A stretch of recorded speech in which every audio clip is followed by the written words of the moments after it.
Now entering its 54th day.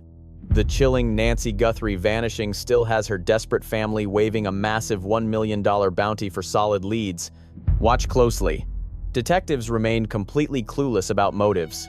Even while watching Ring camera clips of that heavily armed intruder creeping around her porch repeatedly, forensic labs and footage reviews remain active.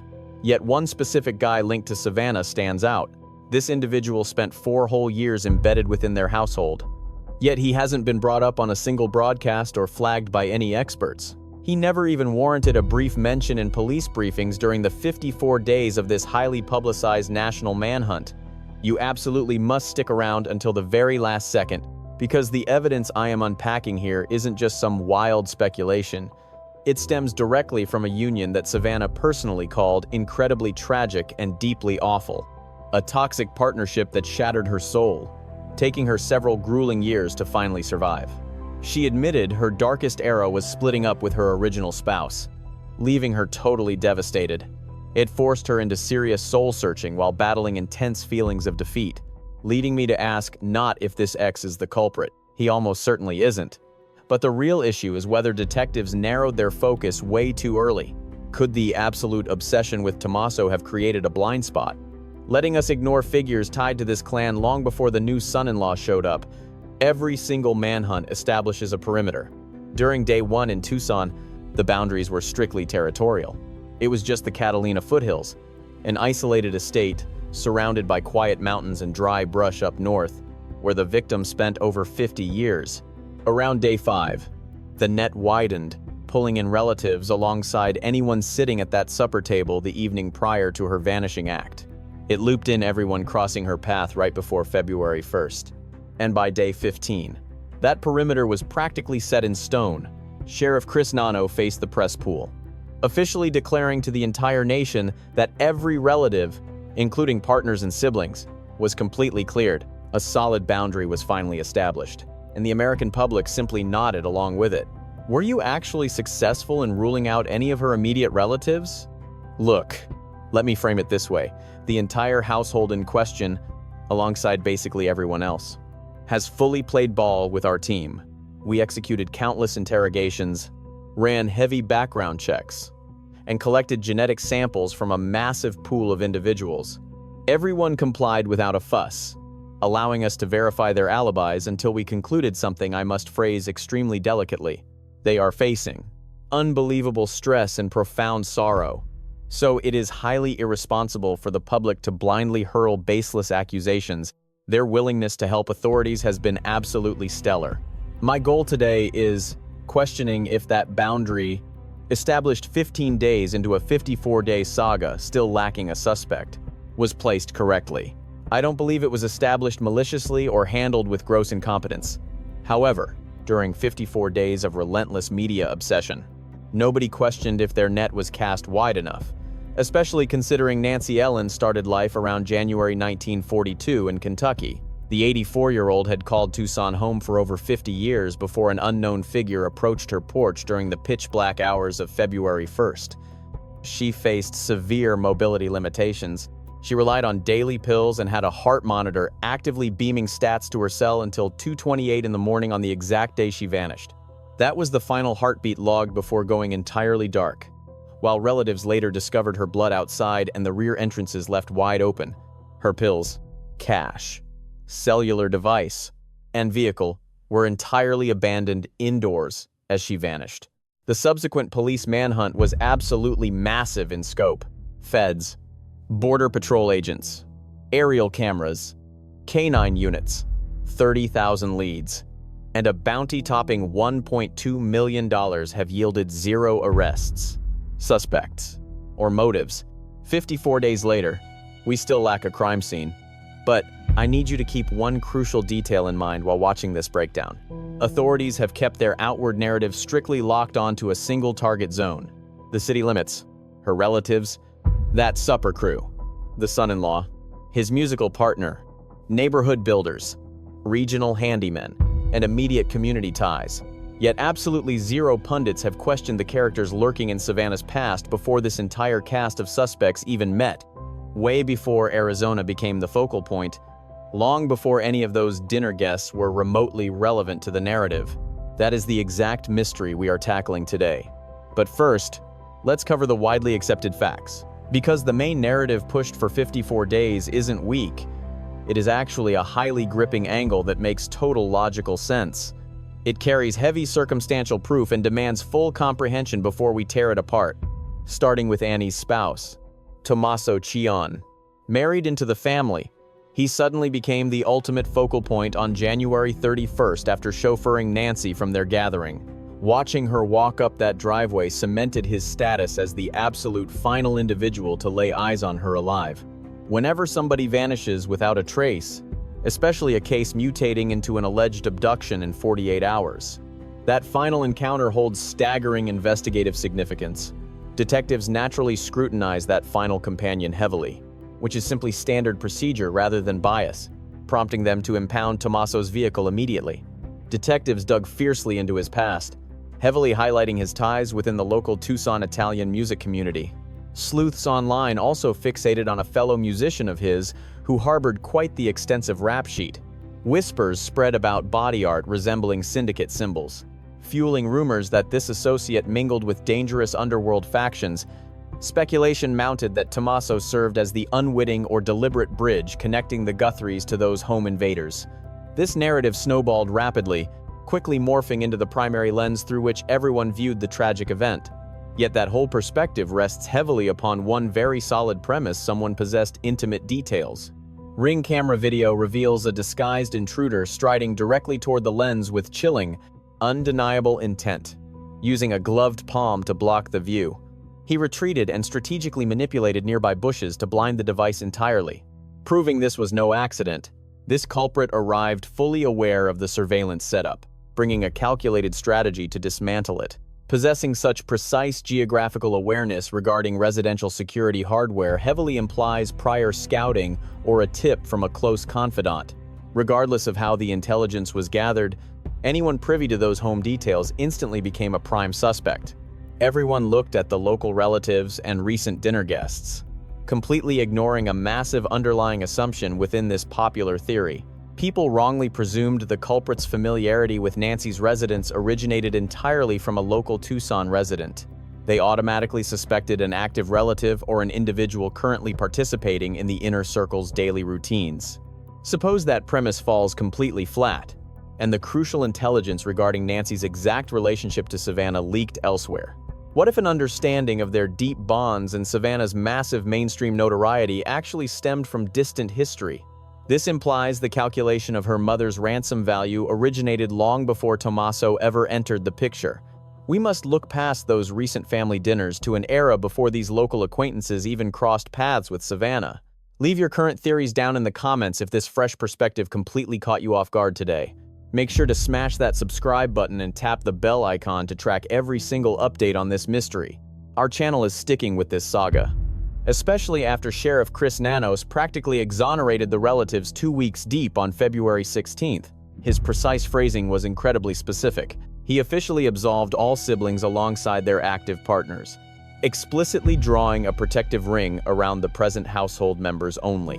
Law enforcement aimed to shield those exact individuals enduring severe harassment from internet sleuths during that specific period. Authorities noted the household complied 100% with every single directive handed down to them. Detectives received full access to all vehicles, mobile devices, laptops, and detailed testimonies without resistance. Framing them as pure casualties requires us to carefully dissect what those official words truly mean for our independent investigation. That press release carried absolutely zero binding judicial weight. Police merely released a strategic public relations shield to quell vicious cyberbullying, rather than publishing an ironclad roster of eliminated suspects. Officials only intended to protect the relatives facing relentless digital harassment. Since wild rumors were dragging Tommaso and the siblings through the mud, the department crafted a response directly combating that narrative. The sheriff never intended to systematically evaluate every single ex-companion that ever passed through Savannah's orbit. Pointing out the deliberate absence of former partners in that update is an observation of fact rather than a dark conspiracy theory. I simply highlight a strict linguistic perimeter, proving the authorities only vouched for the immediate. Existing household roster. Those press remarks completely ignored any ancestral dynamics or past relationships preceding the modern domestic structure. During their March 21st public plea, the relatives actually begged locals to dig deep into distant history rather than just recent events. They urged citizens to rewind their minds to January 11th, 3 weeks prior to the kidnapping, hunting for vital clues. Encouraging the public to investigate the past was an incredibly smart maneuver. Federal agents are pulling footage from 20 days beforehand, proving this sinister plot was brewing while everyone else remained utterly oblivious. We simply have to wonder if our historical deep dive should cross city limits, or if we are looking in the wrong place entirely. We are totally ignoring a massive blind spot in this investigation. So let's rewind past the current suspects into a forgotten chapter of Savannah Guthrie's past that the media completely missed. Picture the year 2005. A 33-year-old Savannah Guthrie just traded her legal career for television reporting, stationed out in Santa Maria, California, to broadcast the Michael Jackson courtroom drama for Court TV. That spectacle easily ranked among the most intensely documented news frenzies of that decade.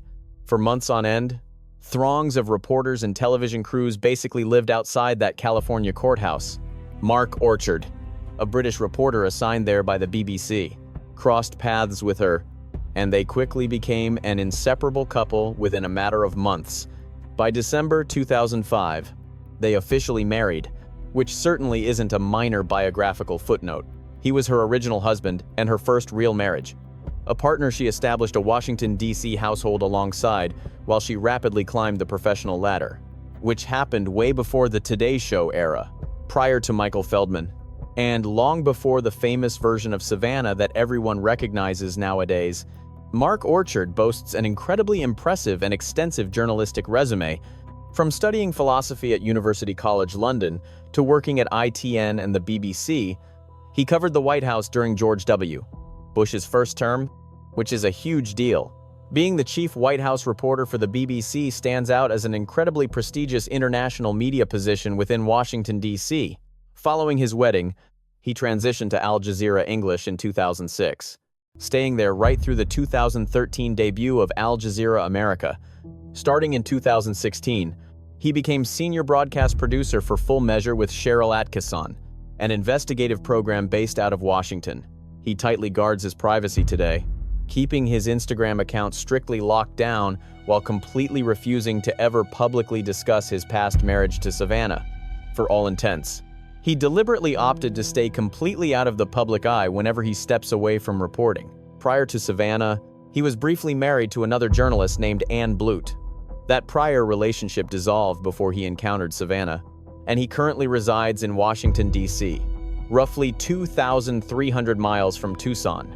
Throughout that 4-year stretch, when he officially held the title of Savannah Guthrie's husband, spanning from December 2005 until their 2009 divorce, Nancy Guthrie remained incredibly active and deeply involved in her famous daughter's world.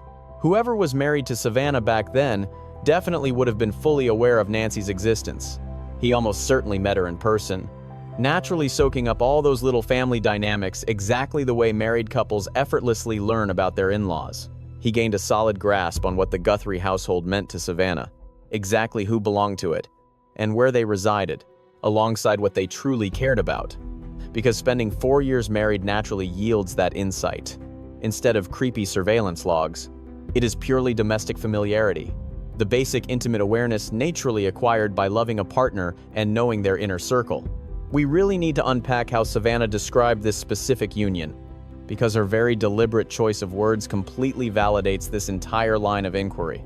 Back in July 2025, exactly 6 months before her mother vanished, Savannah joined Monica Lewinsky on the Reclaiming podcast, opening up about that initial marriage, using phrases that felt incredibly heavy with unresolved emotional baggage. She confessed that the split was absolutely devastating, admitting it completely shattered her heart while requiring several painful years of intense personal healing.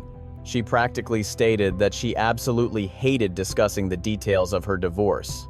Calling the whole ordeal tragic and heartbreaking, she explained how long it took to bounce back, making it clear she wasn't pointing fingers but wanted to drop the subject. Yet she intentionally threw in an unprompted disclaimer, emphasizing quite clearly that she refused to blame anybody. Notice those powerful descriptions like shattered hearts and prolonged recovery periods, because nobody uses that extreme language for a casual fling that ended peacefully. People don't speak that way when a legal union was merely a simple mistake they quickly fixed before moving onward with their lives. Those are the words of a woman who suffered a massive personal loss, surviving a profound sense of mourning that dragged on for several years, rather than just a few months, and who still felt compelled in 2025 to insist she wasn't pointing fingers. Fast forward to January 2026, the exact same month her mother vanished. Savannah voluntarily resurrected the subject once more during an appearance on Hoda Kotb's Joy Rides podcast. She described that era as arguably her darkest chapter, admitting she felt totally defeated and old, hauling around a profound sorrow that lingered for a massive amount of time. Seriously processed that specific timeline, as she openly confessed that separating from her first husband remained her ultimate struggle and caused her massive emotional pain. It forced her to completely reevaluate herself, leaving her with an overwhelming sense of utter failure. In January 2026, mere weeks before the 1st of February, Savannah was out there broadcasting her initial divorce as her deepest adult trauma. Then, before that very calendar month even ended, somebody snatched her beloved mother straight out of her house during the dead of night. Everything she claimed back in January 2026 about enduring her absolute darkest days was instantly rendered, totally meaningless by the sheer horror of February 1st. While 2009 court records definitively proved that marriage dissolved without any lingering legal doubts, this nightmare really started when they legally separated back in 2008. Legal papers were quickly filed to dissolve their union and completely erase his surname. It was a spotless break with zero financial demands, ending 12 months of total estrangement. During that split, she crossed paths with Michael Feldman at a New York birthday bash in October 2008. Tying the knot by 2014 and having 2 kids, she effectively constructed a totally fresh reality. Yet that previous union actually occurred and remained an undeniable historical fact. Its heavy shadow strongly lingered through 2025 and 2026. While her mother Nancy stayed firmly rooted in her daily world across those 4 years. Her ex-husband knew Nancy intimately, as she was a core piece of the family dynamic he joined. Let me lay out my exact analytical approach right now, since making this core argument crystal clear is absolutely crucial. Criminal inquiries always establish borders, defining the exact limits regarding which individuals and details get scrutinized. Stretching that net too far wastes time on useless static, whereas shrinking it guarantees you overlook the absolute truth. Regarding Nancy, the initial search zone, built over 14 days and backed by official statements, stayed highly focused. Everything from professional analysis to 54 days of relentless news broadcasting locked solely onto Tucson. Investigators fixated on modern relatives and anyone physically sharing Nancy's space throughout January and February 2026. While that makes logical sense initially, it represents a mere beginning rather than the ultimate endgame. Detectives are currently chasing a co-conspirator angle, which injects complex layers far beyond that initial narrow scope. Police insiders hint that someone else might have been lurking indoors long before that disguised intruder ever approached the front porch. Breaching the main exterior barrier without authorization is reportedly an almost insurmountable physical challenge. Such impenetrable security implies the attacker possessed keys, passcodes, or inside information regarding a vulnerable breach point. They clearly held advanced clearance, secret details, and previous exposure to the residents. Federal agents officially flagged January 11th as highly suspicious.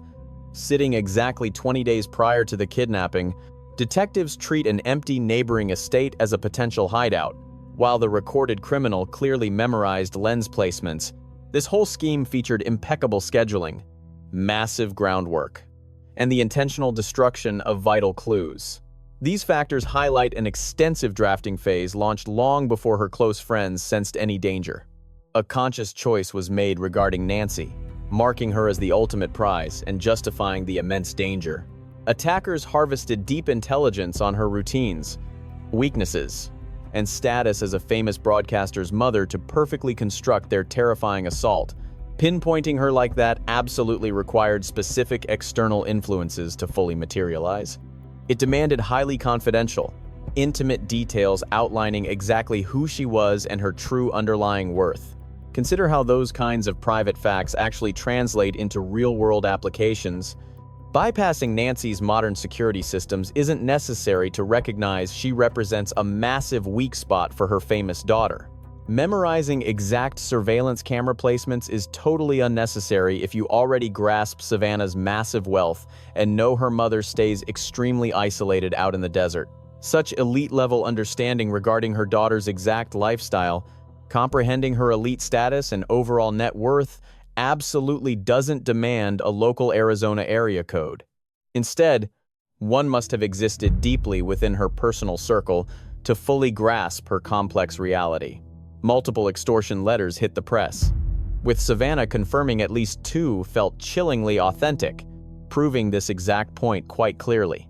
Any legitimate kidnapping aimed at a star's relative relies heavily upon calculating their exact financial worth. A mastermind priced out her mother's exact monetary value, demanding deep insights into the anchor herself rather than the victim. Understanding the woman behind the broadcasting desk remains completely inaccessible to random people off the street. Such intimacy rests solely with her inner circle, though I am definitely not accusing her ex-husband of leaking those details. He most likely stayed out of it entirely. I instead ask whether federal agents deeply probed every associate holding that sensitive intel, making this kidnapping incredibly logical, especially given her pre-fame marital history well before hitting morning television. She shared an incredibly authentic union with an actual person living within the District of Columbia. Those 4 years generated massive amounts of family secrets, yet absolutely zero reporters or official detectives have ever addressed it. Not a single professional analyst ever questioned if authorities thoroughly dug into that specific era of her past.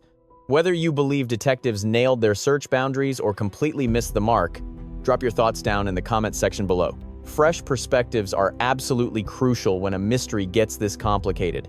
Hit subscribe and stick around, because I am breaking down this exact marriage timeline.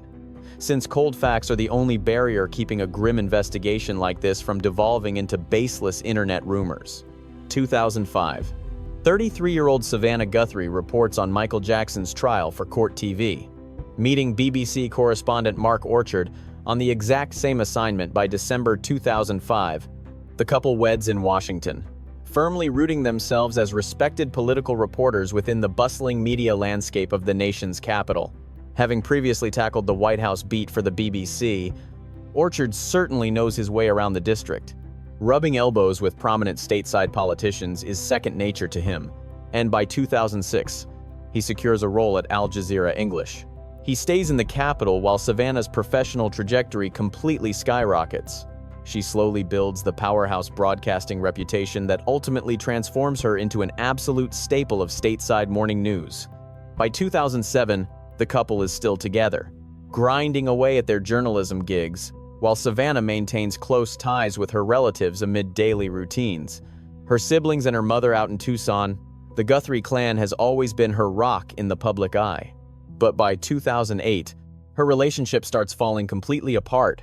Legal papers later reveal the two are physically separated by then, just before Savannah crosses paths with Michael Feldman at an October 2008 birthday bash. Separating from a spouse while simultaneously stumbling into your next partner is just a messy reality of human existence. Mentioned here, strictly to keep our facts perfectly aligned. That relationship had completely flatlined by late 2008 and 2009.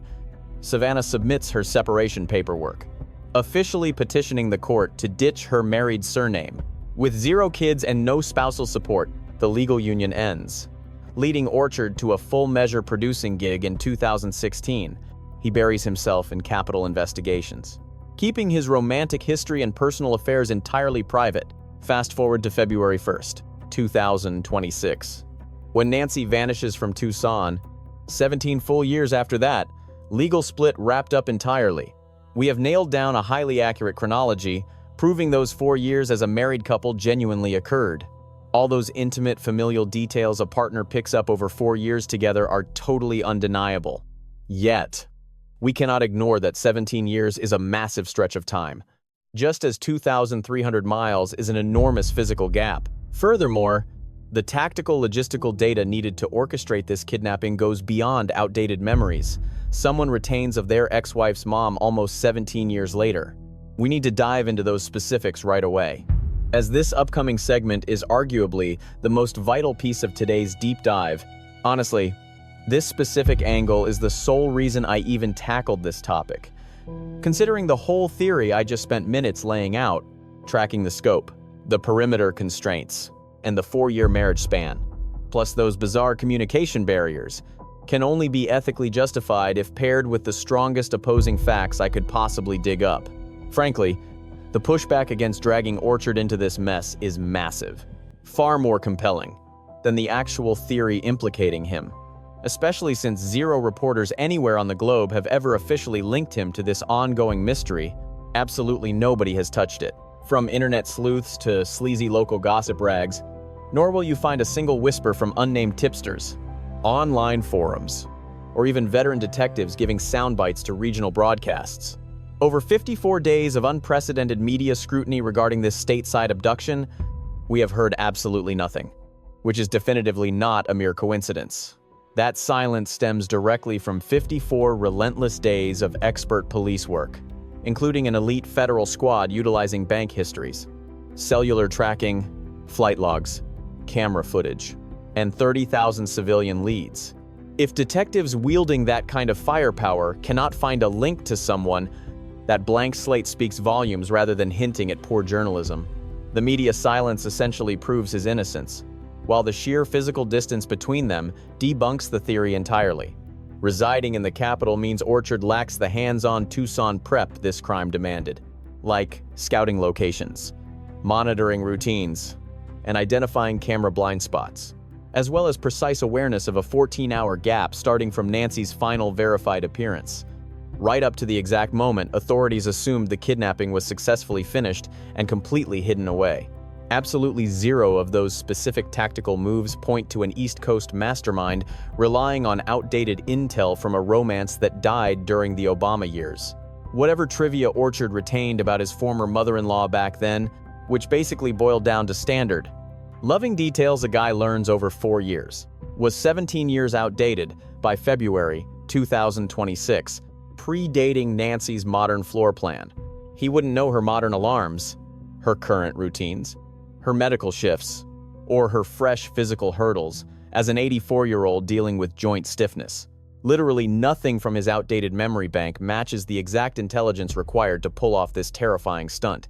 Listen to what Savannah herself said about that union, calling the whole ordeal heartbreaking and awful. Those are words born from sorrow, rather than terror, pointing fingers at absolutely nobody, showing true grown-up reflection instead of sounding alarms. She never claimed things got physically toxic, nor did she paint Orchard as some kind of threat. Instead, she spoke of a split that shattered her soul, revealing massive clues regarding their dynamic and the exact type of guy she wed. Leaving exes off that clearance list is merely standard legal phrasing, not an intentional target. Literally any American who happened to be away from Tucson on February 1st technically falls right outside that protected bubble. We are talking about everyday citizens here, rather than a roster of criminals, meaning cops are ignoring Mark Orchard for the simple fact that he did nothing wrong. Authorities track the clues, leading them away. Ignoring him isn't some massive cover-up. It perfectly matches a scenario lacking any proof. Which brings me to another major point. This goes way beyond basic police procedures. Considering Mark Orchard remains an entirely ordinary, everyday guy, the man boasts a decades-long career as a respected reporter, never once trying to inject himself into this chaotic mess. Dragging him into this conversation carries massive weight, meaning I certainly didn't just toss his identity out there on a whim. Mark Orchard likely played absolutely zero part in Nancy Guthrie vanishing into thin air. A fact I am emphasizing right now before wrapping things up, just so you remember my stance. Should my breakdown spark an idea that feels way too bold, or brings up taboo angles that others refuse to touch? Please go ahead and drop your unfiltered thoughts down below. Your feedback holds incredible weight here, especially since the opposing facts are solid and I back them. Though the broader mystery still remains totally valid. This has zero to do with Orchard himself, but rather the massive flaws his involvement exposes. For 15 years, Savannah Guthrie has dominated the American broadcasting scene as an absolute powerhouse reporter. And throughout that entire time frame, she built massive networks across both her private and working life, mingling with co-workers who celebrated at her marriage ceremony, buddies from the Washington era crashing at her folks' place, alongside past lovers who witnessed huge milestones for the Guthrie clan, plus individuals who casually absorbed deep secrets about her relatives through close bonds, picking up details the masses never ever uncovered. A handful of those insiders realized Nancy birthed her. Certain acquaintances grasped Savannah's massive celebrity status, perfectly understanding the dark value Nancy possessed if someone decided to strike her. They weren't necessarily plotting some evil scheme, but tight-knit friendships naturally result in soaking up this exact type of sensitive intel. Official statements from the federal authorities prove this strike was calculated, completely ruling out any random break-in or spur-of-the-moment street offense, pointing instead toward a highly focused kidnapping plot carefully mapped out across several weeks, pulled off with intense tactical readiness, demanding someone fully grasped the victim's worth, meaning a suspect basically sized up Nancy and did the math. This woman gave birth to Savannah Guthrie, a massive celebrity wielding huge societal influence alongside seriously deep pockets and wealth. Such details. Grasping the mother-daughter dynamic and understanding its exact monetary payout hardly demanded you reside anywhere near the dusty streets of Tucson. You merely needed a tight bond with Savannah back in the day to realize Nancy existed and mattered, casting a suspect net that expands way beyond the borders of Tucson. This sprawling network stretches way back through old jobs, deep romances, and tight-knit bonds, plus wedded unions occurring long before the authorities started digging around publicly, proving the Tommaso group is absolutely legitimate. That faction matters, actively generating solid trails for the cops. Yet it remains just a single group, while another totally separate crew, broader, older, and totally unanchored. Staying completely ignored for 54 days isn't crazy tinfoil hat stuff, but rather a sharp critique on how hyper-focusing on obvious clues causes detectives to totally overlook the hidden stuff right next door. Not a single soul suspects the former spouse. Authorities kept his identity entirely quiet. News outlets completely ignored his existence, and seasoned analysts never even bothered bringing up his background. That silence likely exists because he holds zero guilt. Yet we still must question who else possessed the exact type of insider details, turning Nancy into such a lucrative, high-value mark. Which other characters managed to secure deeply private access to the Guthrie household during those crucial years leading right up to this awful crime? Pushing those hard questions hardly makes you reckless. That deep digging represents exactly what detectives should tackle, highlighting a massive blind spot that everyone chatting online has completely missed until now. Just look at the wildly skewed focus of this case. Web sleuths constructed massive theories targeting some random guy who merely chauffeured his wife's mom back from a restaurant meal. They scrutinized his ride, deeply researched his musical peers, and wildly linked his ink to a dangerous mafia. Every ounce of that scrutiny, spanning endless hours across hundreds of online clips. The entire internet obsessed over Tommaso entering Nancy's orbit back in January 2026. Yet people totally forget Savannah's ex-husband spent 4 solid years embedded with the Guthries. That era happened way before Tommaso entered the picture, back when this household formed around someone destined to become an incredibly famous broadcast journalist nationwide. Despite countless hours dissecting this mystery, 0 online deep dives, 0 talking heads, 0 sleuths, absolutely no reporter has brought him up. This blind spot demands attention, not to somehow incriminate Orchard, but to expose how internet sleuthing actually operates. Detectives naturally chase down fresh leads. This story is a powerful reminder that truth is rarely as simple as it first appears. In moments of fear, people often rush to conclusions, focusing only on what feels obvious. But real understanding requires patience, critical thinking, and the courage to question even widely accepted narratives. One of the most important lessons here is the danger of tunnel vision. When we focus too narrowly, whether in an investigation or in life, we risk overlooking the deeper connections that truly matter. Sometimes the answers don't lie in what is closest or most visible, but in what has been forgotten, ignored, or pushed aside. It also teaches us the importance of responsibility in how we think and speak. Spreading assumptions, especially about real people, can cause lasting harm. Behind every headline are families dealing with fear, grief, and uncertainty. Choosing empathy over judgment is not weakness, it is humanity. And finally, this case reminds us that awareness is a shared duty. Truth is not uncovered by one person alone. It emerges when individuals stay observant, think independently, and refuse to ignore what doesn't feel right. Because in the end, justice doesn't just depend on evidence, it depends on people who are willing to look deeper, think smarter, and care enough to seek the truth.